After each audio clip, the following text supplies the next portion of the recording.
Rain hammered the cab windows. A stranger's hand brushed mine in the dark. "Is this seat taken?" she asked, breathless. "Soaked through." I said no. My whole life changed in that sentence. She smelled like rain and cinnamon. I forgot my stop. 6 months later. I would lie to my mother for her. 6 months later. I would almost lose everything for her. But that night, I only knew one thing. I didn't want the ride to end. Then she said my name. A name I never gave her. My name is Jordan Reyes, 29. A paralegal at a downtown Chicago law firm, raised in a family that measured love by obedience and silence. That October night, a shared cab in a thunderstorm became the accident that cracked open a life I had spent years carefully sealing shut. The rideshare app had matched us to save gas money during surge pricing. 2 strangers splitting a car because the storm had stranded half the city. She climbed in dripping wet, apologizing for her soaked coat, and I noticed her hands first steady, careful. The hands of someone used to emergencies. "Sloan," she said. Offering her palm like a handshake mattered more than small talk. I shook it and felt something shift. Small and unfamiliar. She worked nights in the ER at Northwestern Memorial, she told me, and had just finished a 14-hour shift that ended with a boy's broken arm. I told her I was a paralegal, that I built other people's arguments for a living, and she laughed and said someone had to keep lawyers honest. Then she said it, my full name, Jordan Elaine Reyes, before I had ever told her my middle name at all. I froze. "How did you know that?" She looked away, suddenly nervous, and mumbled something about a coincidence. A name tag. A mistake. The cab dropped her first, near a brick walk-up in Lincoln Park, and she left before I could press further, leaving only a damp seat and a question. I told myself it didn't matter. Chicago was full of coincidences. But I found myself replaying her voice on the walk to my own apartment. 2 days later, a coffee cup appeared on my desk at work. Ordered exactly the way I liked it. No note. No explanation. Just a small ache of wonder. The barista said a woman with short dark hair had asked for Jordan Reyes, extra cinnamon, oat milk, and paid before disappearing into the morning crowd. I stood there holding the cup, heart pounding, wondering how a stranger from one rainy cab ride already knew exactly how I took my coffee. I found her on a hospital fundraiser website days later, Sloan Whitfield, listed as a volunteer coordinator for a program mentoring foster teens in the ER. Under her photo was a caption about a mass charity gala from the spring, and something about her smile tugged at a memory I couldn't quite place. Then it hit me, the Evergreen Ball in April, where I'd worn a mask and traded messages all night with a stranger who never gave her name. We had talked for hours that night about grief, ambition, and the loneliness of being the responsible one, and I had never forgotten how safe she made me feel. I emailed the gala's charity coordinator, heart hammering, and asked if they kept records of guest pairings. The reply confirmed what I already suspected in my gut. Sloan Whitfield had been my anonymous conversation partner at Evergreen Ball, the one who told me secrets before either of us saw each other's face. I texted her the truth. "You knew my name because we already met once, didn't you?" Her reply came fast. "I was hoping you'd remember before I had to say it. We met at a diner on Halsted that Sunday. Both nervous. Both circling the strange miracle that 2 masked strangers had been reunited by a rainstorm months later. I almost didn't get in that cab," she admitted, stirring her coffee without drinking it. "Something told me to take the chance twice in one lifetime."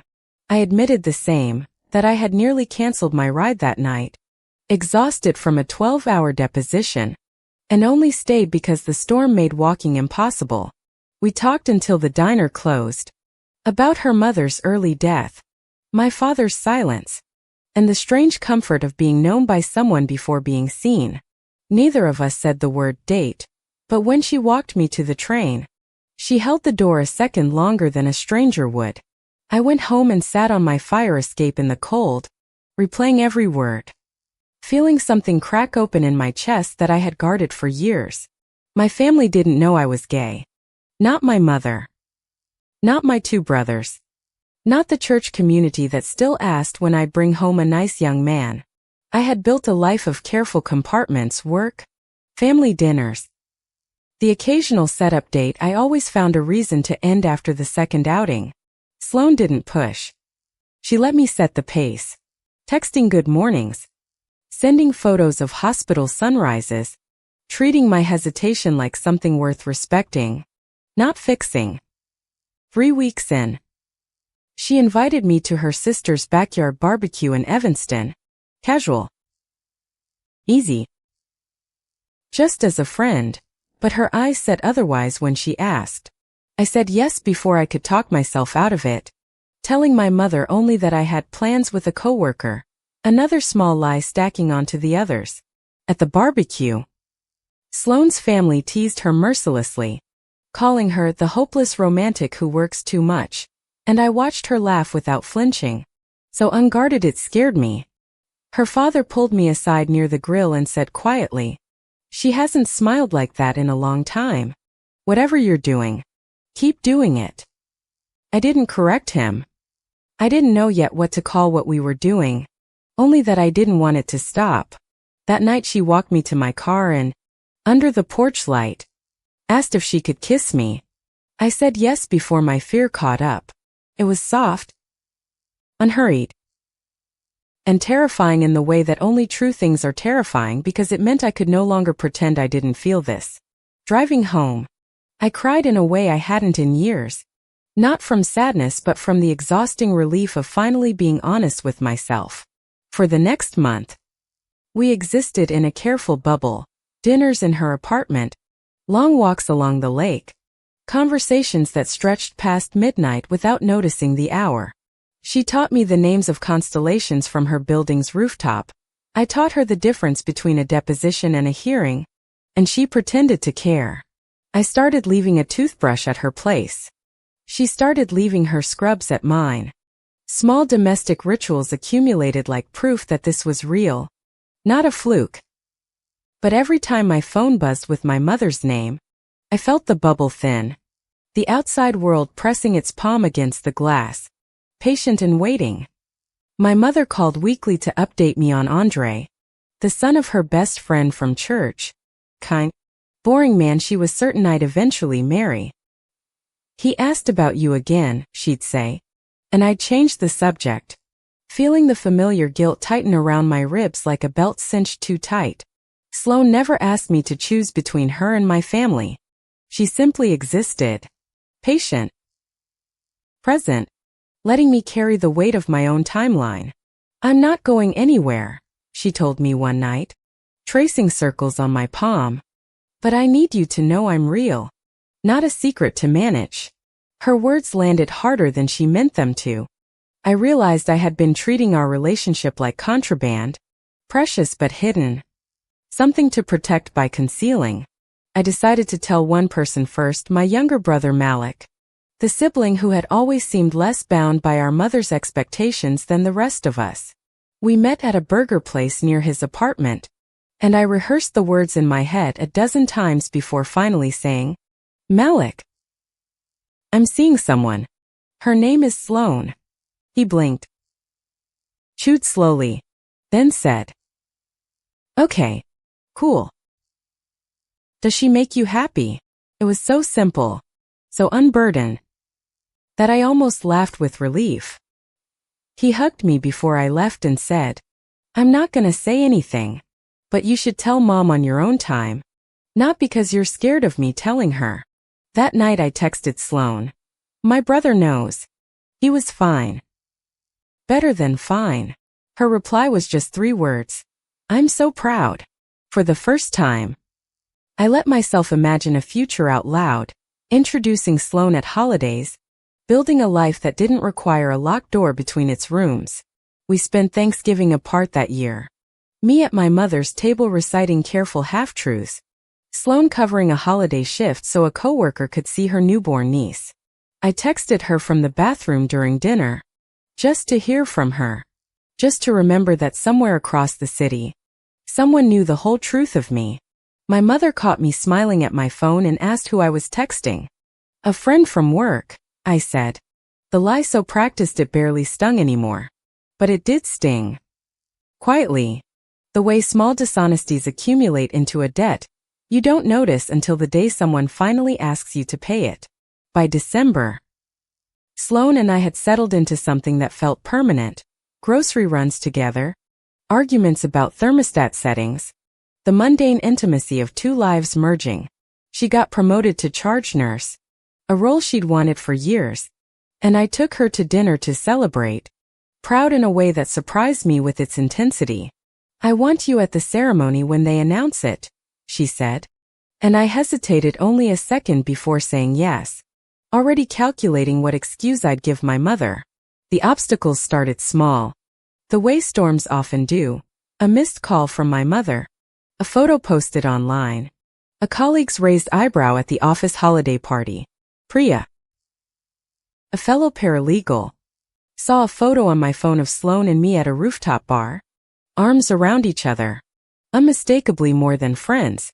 Who's that? She asked, too casually. And I fumbled an answer about a coworker's birthday party, watching her expression flicker with something like calculation. A week later, I noticed Priya had started documenting my billable hours more closely, questioning small discrepancies she'd never cared about before, and dread pooled in my stomach.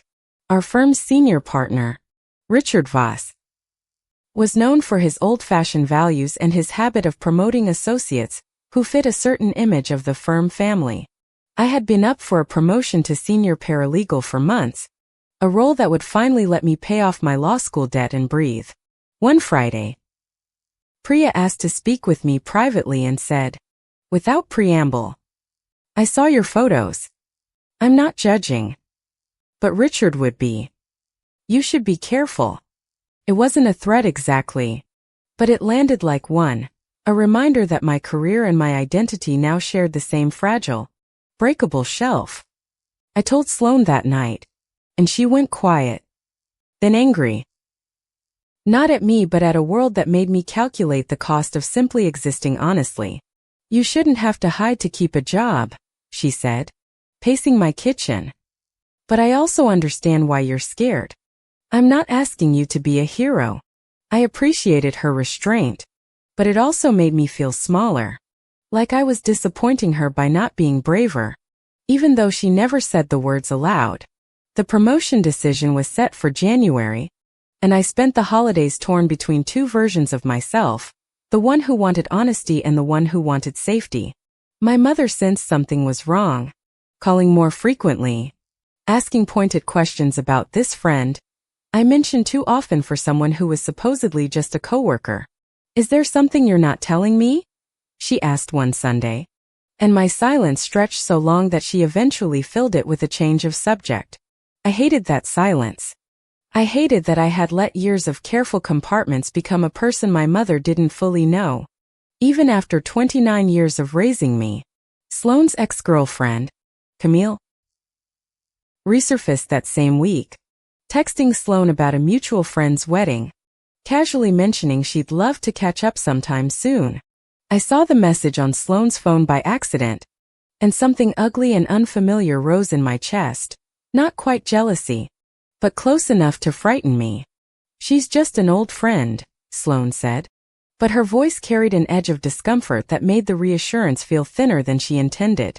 I didn't press further. But the seed was planted, and over the next 2 weeks, I found myself reading into every late reply, every quiet mood, every canceled dinner.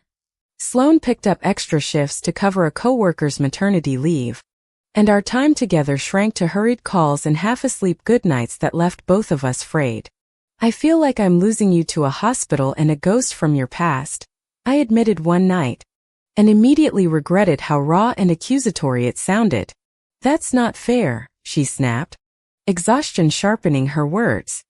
I'm working double shifts to save for a fellowship, not sneaking around behind your back. The word fellowship landed strangely. What fellowship? Asked. and her face shifted into the particular stillness of someone caught holding a secret too long. She admitted she'd applied months ago for a 6-month trauma nursing fellowship in Boston, a career-defining opportunity she hadn't told me about because she was afraid of my reaction. When would you have told me? Asked, my voice smaller than I wanted it to be. After you got in. Or after you left. I didn't want to make it real until I knew, she said. I didn't want you to resent an opportunity that might not even happen. We argued for the first time that night. Not loudly, but with the quiet devastation of two people realizing they'd both been keeping secrets to protect the other. I left her apartment upset, and for 3 days we barely spoke, both of us nursing wounds that felt disproportionate to the actual size of the betrayal. My mother chose that exact week to invite me to a family dinner with Andre just to catch up, a transparent attempt at matchmaking I no longer had patience for. Sitting across from Andre, a perfectly nice man discussing his new condo, I felt an overwhelming wave of exhaustion at the sheer weight of all my performances. After dinner, my mother pulled me aside and said, "You're 29, Jordan. I just want you settled before I'm too old to enjoy grandchildren." Something in me finally cracked.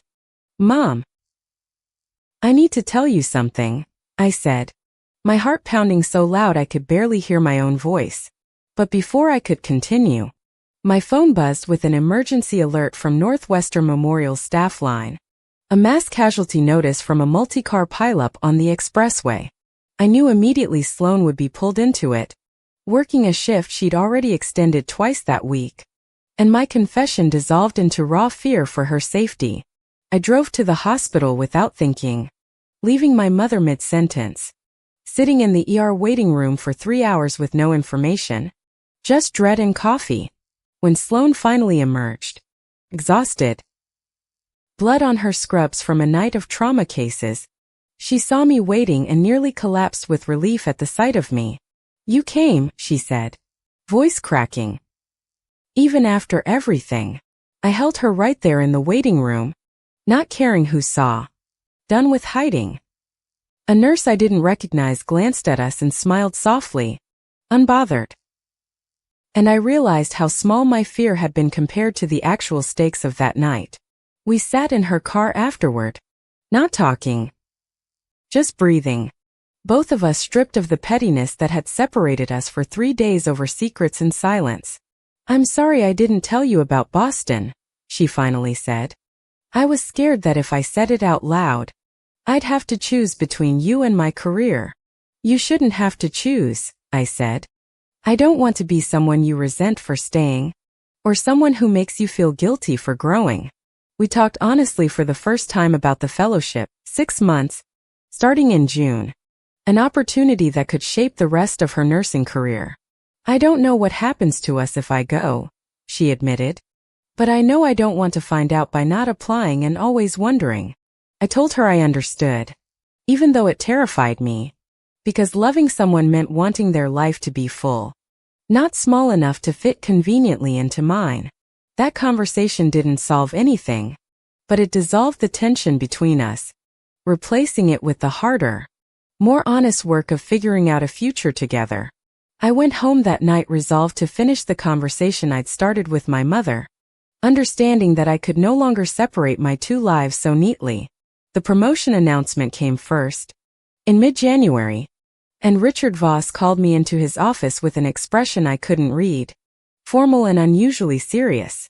"There's been a complaint," he said, sliding a printed email across his desk, "regarding conduct unbecoming of a senior associate.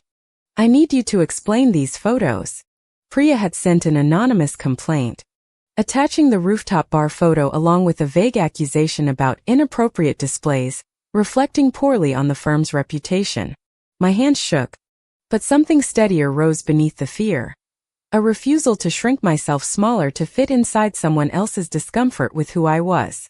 "That's a photo of me and my partner at a birthday party," I said evenly. "I'm not sure what about it is inappropriate, unless the issue is that she's a woman." Richard's jaw tightened, but Illinois law was clear, and he knew it. I'm not saying there's an issue, he said carefully. I just need this handled quietly. I told him I wouldn't be apologizing for my relationship, and that if the firm had a problem with it, I'd need that in writing for my records. He backed down immediately, muttering something about overzealous junior staff, and I left his office shaking but strangely, fiercely proud of myself for the first time in years. I confronted Priya directly that afternoon, calm despite my racing heart. I know it was you. I just want to understand why. She didn't deny it, just shrugged and said she thought I was getting special treatment, a resentment about my caseload dressed up as moral concern for the firm. It wasn't really about me being gay. I realized it was about her own insecurities weaponizing whatever vulnerability she could find, and that clarity helped more than anger would have. HR investigated and found no wrongdoing on my part, and 2 weeks later, my promotion to senior paralegal was confirmed, effective February 1st, with a raise attached. I called my mother that night to share the good news, and in the middle of the conversation, the words I'd been circling for months finally arrived. Mom, there's someone I want you to meet, I said. Her name is Sloan. She's a nurse. She's been my partner for almost 5 months now. The silence on the line stretched so long I thought the call had dropped, until finally my mother said, quietly, I know. Jordan. I've known for a while. I nearly dropped the phone. You knew? How could you have known? My mother sighed, and something in her voice softened into an old, tired tenderness. A mother knows her child, she said. I saw the way you talked about your coworker. I saw the toothbrush in your bag that wasn't yours. Why didn't you say anything? Asked, tears already gathering, equal parts relief and grief for all the months I'd spent hiding from someone who already knew. Because I was scared too, she admitted. Scared of what our church would say. Scared of losing you if I said the wrong thing first. We talked for 2 hours that night. More honestly than we had in years. Unraveling a decade of assumptions neither of us had dared to question aloud. She told me about her cousin, my great-aunt Odessa, who had lived with a very close friend for 30 years. A truth the family had quietly buried for decades. I don't want to bury you the way we buried her, my mother said. I want to meet Sloan. I want to know the person you love. I hung up the phone that night lighter than I had felt in years, as though a structural beam I didn't know I was carrying had finally been set down. I told Sloan everything the next morning, and she cried. Actualters. Saying she never expected the story to end with an invitation rather than an ultimatum. When can I meet her? She asked, wiping her eyes. And I laughed at how quickly fear could transform into something as ordinary and hopeful as scheduling dinner. We planned it for the following Sunday. A small dinner at my mother's house. Just the 3 of us. Low stakes by design. High stakes by feeling. The days leading up to it were strange. Filled with a nervous energy neither of us had anticipated. As though we were both auditioning for a role we already had. Sloan brought flowers and a bottle of wine. Overdressed slightly. Endearingly anxious in a way I'd never seen from someone usually so composed under pressure. My mother answered the door. Looked at Sloan for a long moment. Then pulled her into a hug that seemed to surprise all 3 of us equally. Dinner was awkward at first. Full of careful small talk. Until my mother asked Sloan about nursing school. And something in Sloan's easy warmth put everyone at ease. By dessert, they were laughing about my childhood stubbornness, my mother recounting embarrassing stories with the particular relish of a woman finally allowed to share her whole daughter. Watching them together, I felt something settle in my chest that had been unsettled for as long as I could remember. The sense of finally being whole in one room. As Sloan and I left that night, my mother hugged me at the door and whispered, "She's good for you. I can see it. Don't let fear take that from you." Cried in the car. Not from sadness, but from the strange, overwhelming relief of realizing the worst thing I'd feared had never actually been true. The fellowship acceptance letter arrived for Sloan 2 weeks later. Official. Congratulatory, And terrifyingly real. 6 months in Boston starting in early June. She showed me the letter with trembling hands, torn between excitement and guilt. Watching my face for a reaction she was clearly bracing to be painful. "I'm proud of you," I said, and meant it completely, even as something in my chest tightened at the thought of 6 months without her beside me. We spent the following weeks in a strange, suspended state, celebrating her achievement while quietly negotiating what distance would mean for two people still building trust. "I don't want to lose what we built because I'm scared of a few months apart," she said one night. "But I also don't know how to make this easier." I suggested we treat it like any other challenge we'd face together, with honesty, structure, and the understanding that growth sometimes requires temporary distance. We planned video calls, visits every few weeks, and a shared calendar of milestones, small anchors meant to hold a long-distance relationship together across state lines. My mother, surprising both of us, offered to help pay for one of my flights to Boston, a gesture that felt like an entirely new chapter of her support. "I missed enough of your life already," she said. "I'm not going to miss this too." Her words undid something in me I hadn't realized was still tender. As June approached, Sloan and I packed her apartment together, boxing up a life she'd need to pause. Each item a small negotiation between practicality and sentiment. The night before her flight, we lay awake talking about everything and nothing, both avoiding the looming goodbye by filling the hours with ordinary, precious conversation. At the airport the next morning, she held my face in her hands and said, "This isn't an ending. This is just the hardest chapter before the good part." I believed her. Mostly.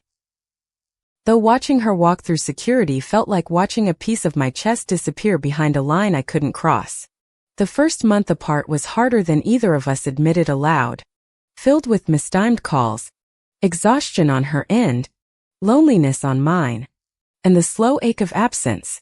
I threw myself into work, finally thriving in my senior paralegal role, building a reputation as someone thorough, fearless, and unwilling to shrink for anyone's comfort.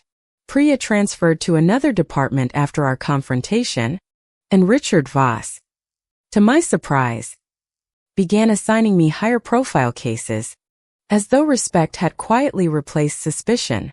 My mother started attending a support group at a neighboring, more progressive church, quietly building her own community of families learning to embrace their LGBTQ children. She sent me photos from meetings, proud and a little shy, and I realized she was doing her own version of coming out as an ally, publicly.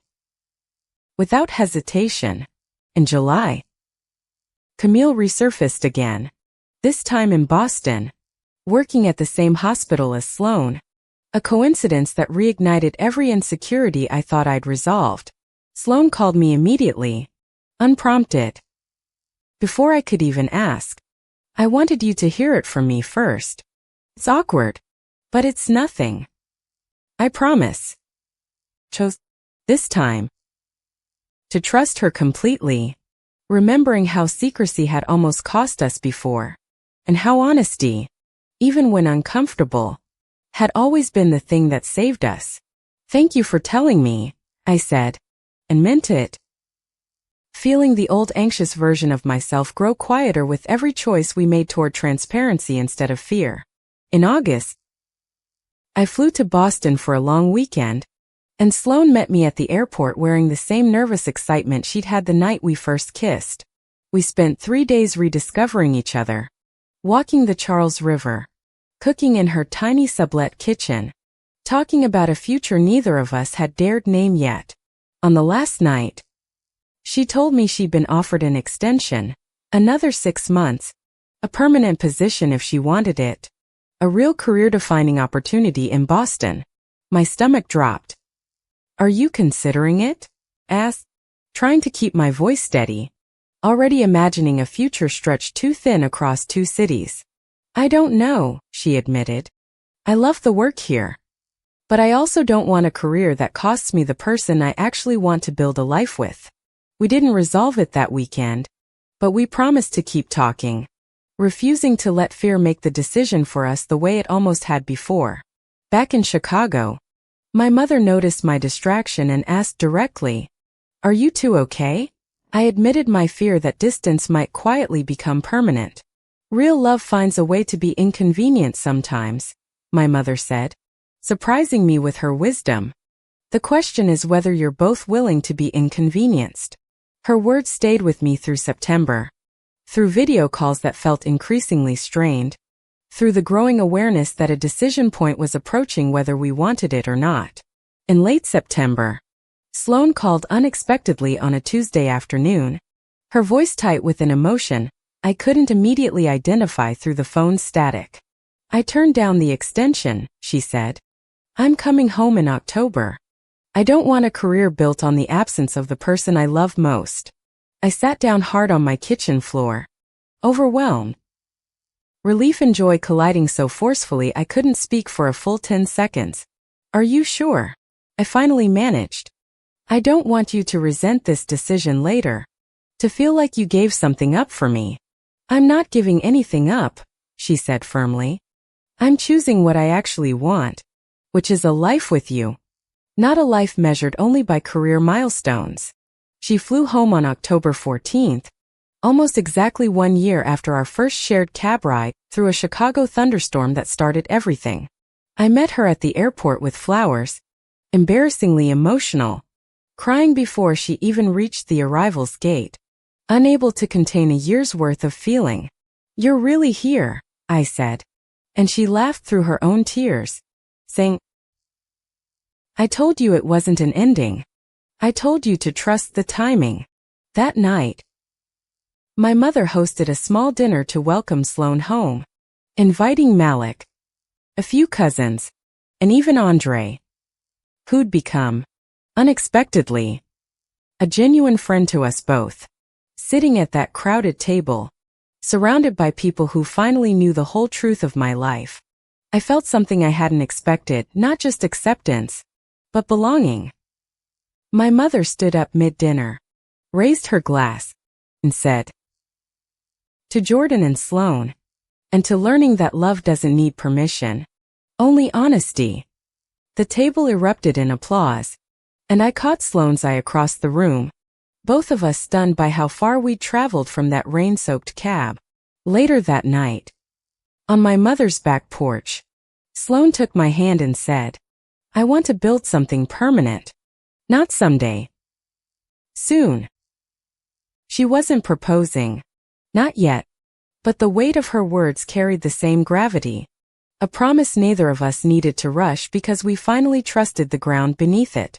I thought about the version of myself from a year earlier. Terrified of a coffee cup. Terrified of a name spoken too soon. And I hardly recognized her anymore. Growth, I realized, hadn't come from a single dramatic moment, but from 100 small honest choices, each one chipping away at the walls I'd built alone. Sloane found a nursing position at a Chicago hospital by December, close enough that we no longer measured our relationship in miles or missed calls. 1 year after that first storm, I no longer flinched at questions about my coworker, no longer rehearsed careful half-truths at family dinners or work events. I had built a life where love and honesty finally lived under the same roof, no longer separated by fear, no longer requiring translation or disguise. My mother now keeps a photo of Sloane and me on her mantle, next to my brother's family portraits, as ordinary and unremarkable as it should have always been. I still think about that rainy cab sometimes, how close I came to canceling the ride, how one small decision to stay unraveled everything I thought I knew about myself. Sloane says she almost didn't get in the car that night either, that something told her to take one more chance before giving up on love entirely. We were both exhausted strangers who nearly missed each other, saved only by a storm neither of us controlled and a courage neither of us knew we had yet. Now, when people ask how we met, I tell them the truth. A shared cab, a familiar stranger, and a name I hadn't given her yet. They usually laugh, assuming I'm exaggerating for effect. But Sloane just smiles and says some people you're simply meant to recognize, even before you officially meet. I used to think coming out meant losing everything I'd built. Instead, it became the only way I ever truly found it. The rain still falls sometimes on quiet Chicago nights, and I still catch myself smiling at cabs, grateful for the ride that never really ended. Vandy.